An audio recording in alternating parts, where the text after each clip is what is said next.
Okay, me too. All right. Imagine what it was like when the Paleo Indians came here, Oh my gosh. or the mountain men. Paleo Indians thousands of years ago, mountain men hundreds of years ago, and they saw all this. I mean, you were all probably pretty amazed, and yet you knew it was here. They're out there exploring and stumble across this. It had to be pretty darned amazing. Oh man, they probably. So, we are over a hot spot. There's a bubble of magma as close as 3 miles to the surface here, which is really, really close to the surface. Highly unusual. It's easiest to think about it that the hot spot's moving, but in reality, the hot spot is staying still. It's the crust or the continental plate that's moving over the hot spot. Wow. Has anyone here been to Craters of the Moon in Idaho? All right. The hot spot, that was over the hot spot roughly 10 to 13 million years ago. Oh. So, but it totally expressed differently there. It's lava field. So we don't really have lava to speak of. There's evidence, obviously, of remains of volcanic activity, but not really lava fields. So, so we have a lot of hot water here in the ground, shooting into the air, etc. So what do you think you need, first of all, to have all that? Water. Water, exactly. And so you got the hot water. What do you suppose you need for that? Heat. Heat. The magma that's underground. It's not that it comes in contact with the magma. It's that the magma is heating up the surrounding area. So what do you think, what else might we need to shoot water up into the air? That's pressure. And another way of that is plumbing, okay? Old Faithful, as far as we know, is not connected to anything else. But Old Faithful has a constriction in it, about 20 feet down, 22 feet down, okay? It's about the size of your fist, it's roughly 4 inches. And I find that absolutely amazing because how come it hasn't been blown free after all these centuries? Well, the other way to think about it is like a lot of thermal features are always depositing minerals. Might actually be depositing minerals down. So, and something with Old Faithful.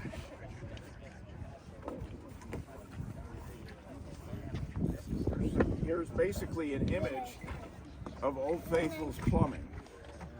Now you might say, wait a minute, how in the world did you get that? They actually use seismography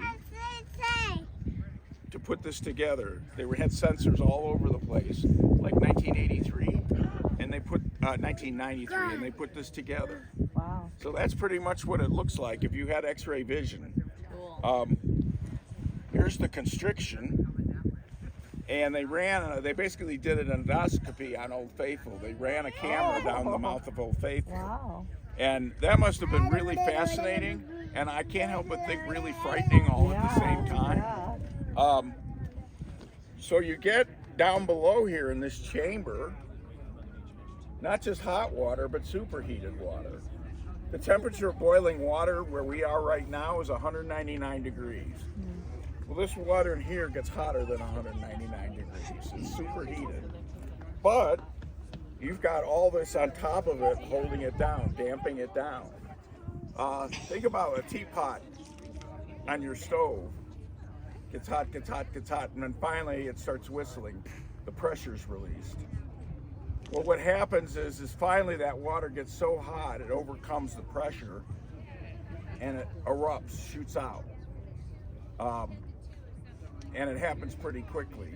When it does erupt, you will see a ranger in the window timing it. That's how we do predictions. So I would love to have the ability to actually see in and what's happening, because it'll splash and then stop and then splash and then stop, and minutes can go by, and then finally everything kicks off and it erupts. Well, I would love to be able to actually see what's happening down there. So we have we have many different types of features here. We just talked about Old Faithful geysers, and they all pretty much operate the same. We've got hot springs, and the hot springs, there's no constriction. You just basically have water at the surface, varying temperatures, but usually pretty darn hot. And then there's fumaroles, which are essentially, you can almost think about them as if they were geysers that constantly erupt, but instead of water, it's steam or vapor shooting out of the ground. And then another one. Anyone here been to Fountain Paint Pots yet? Lower Geyser Basin? Well, you got the mud pots. Okay? And the mud pots are really fascinating, to me at least. They're highly acidic, so they dissolve the surrounding rock, and that all those minerals are deposited in the water, and you end up with a mud pot. Now, the fountain paint pots, normally mud pots aren't so great this time of year. They're thinner, but I was out there about a week ago, and I was pretty impressed with how well they're doing. Usually you have to wait till August or September for them to look pretty good. But with the chemistry of a mud pot, I was out here one winter many years ago, and there was a mud pot, and I just fascinated by mud pots. Came back 2 or 3 years later in the summer, went to where the mud pot was. There was no mud pot. There was a hot spring. Oh. And I was really confused. I swear that's where the mud pot was. Well, I went into the old visitor center and I asked them about it, and luckily I got a ranger who'd been here a while, and he said, "Oh no, you're right, that used to be a mud pot and now it's a hot spring." Well, what happened was the pH level, the acidity level of that mud pot changed, and so it's basically stopped dissolving rock and ended up eventually becoming a hot spring. And you'll see as you walk around this area a lot of what, let's call them dead hot springs. There's no water in them, so you get a better idea of what it looks like when they're with the water removed. And you also get a sense of how thin the crust can be around one of those things, and why we ask people to stay on the boardwalk and on the trails, because there's a lot of places you could break through, and it could be very, very dangerous. One of the things about this area, I can explain the science behind all these thermal features, but to me, more than anything, it's magic. That's the only real answer for all this, because no matter how many times I see hot springs, I see geysers, I'm just constantly amazed by that. Usually we talk about geologic time in terms of millions of years. Well, here in Yellowstone, geologic time can actually be measured in days, which is pretty darn impressive. Any questions? I do. What's the rough temperature of the water as it erupts? You may have said that. No, I did not, and that's a really great question. I don't know, because they get the temperature of the water that's running off, but we're not getting a temperature that I know of right where it's coming out. It should be, my guess it would be higher than 199, the boiling point, because it's superheated water making its way to the surface. So at the runoff point that you are getting the temperature? The runoff, the problem with the runoff is the farther it goes away from the geyser, the cooler it gets. Sure. I've measured some hot springs today. One of them was like in the 170s, and another one was in the 190s, so it was almost boiling. So it varies. I mean, you can have a hot spring that it really isn't, you can have a spring, I guess I should say, that isn't really hot, but they really do vary. But they aren't the safest places. And one can get hurt really bad, and people have gotten hurt very bad by falling into a hot spring or breaking through the crust and getting severe burns. So, any other questions? How long is gonna take for them to grow for the next time? About 90 minutes, and I think it's forecasted somewhere around 3:30 right now. Does anyone know? Was anyone in the visitor center and knows? 3:35. 3:35. Okay. But the last one was early. Plus 10 or minus 10 minutes. Yeah. Any other questions? So you want me to sign your junior ranger book? And then you can start your nap again on the boardwalk. Liv, you want yours signed? You got to do the work.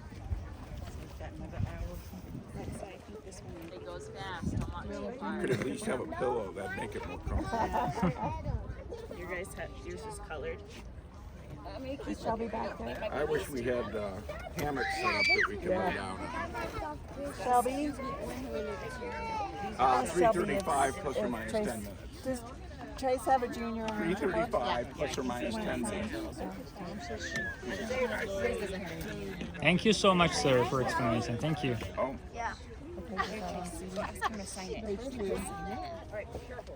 somebody like to hold on to these for me? Yeah. Can I have you sign your book? Liv, did you leave it in the stroller? Did you find yours? Here's a pencil. That one's yours? Okay. Here's the filter waters when you go to the bathroom. You know, you're going to have to get out of the cart because I'm going to have them wheel me around. Alexa, is this one yours? Hey, this young man's been offering rides on his shoulders. There you go. Yeah, I don't think that's going to work out very well. What was the program name? Whose book is this? Okay. Oh, What was the program name? Geyser Galore. Yeah, I'm not signing the whole book. I'm just signing the individual ranger program. Can you take a picture? Where are you guys from? Thank you. Where? Colony? This one was It's like really a big cool. family trip? These two are from Iran, Okay. and they're with us. So yeah, it's a group vacation. Thank you. Thank you. Sir, did you want this other one?